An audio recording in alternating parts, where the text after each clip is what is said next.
Kevin here from Playa Mariana, developer of Playa Mariana here in Nicaragua. And for those of you who've been watching the development of the coastal highway, one of the interesting things that we've been discussing over the months has been how do you get utilities from one side to the other.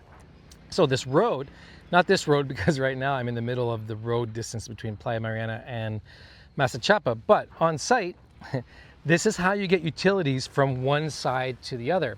So throughout the lands and the highway, you'll find and you'll see these I guess these culverts or these pass-throughs. You can almost see the other end, all right? And so what they've done is you leave an area like this and you put your pipes or your utilities through this particular pass-through. Now in some areas it's more exposed than others. But what happens is after the coastal highway is built, the fences that are sort of 6 meters that way and 6 meters on the other side, you move the fences closer to the highway, as close as you possibly can.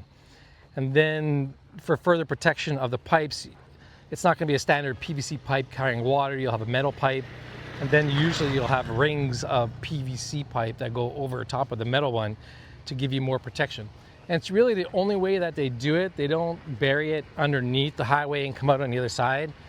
That's just the way they do it, so we didn't really have much choice in the matter.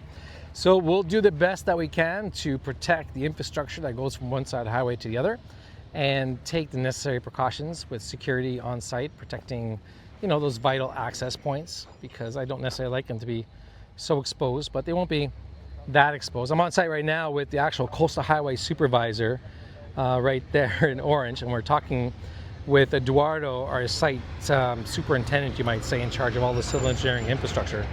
And we're discussing the ramps right now because on our site, you might have seen the highway, how it's almost 8-9 feet in height. And so what we need to do right now is there is 6 ramps that they need to build from both sides of the highway to get and access our property, because of course I said the road splits our property. So how do you get down from one side and how do you get down from the other?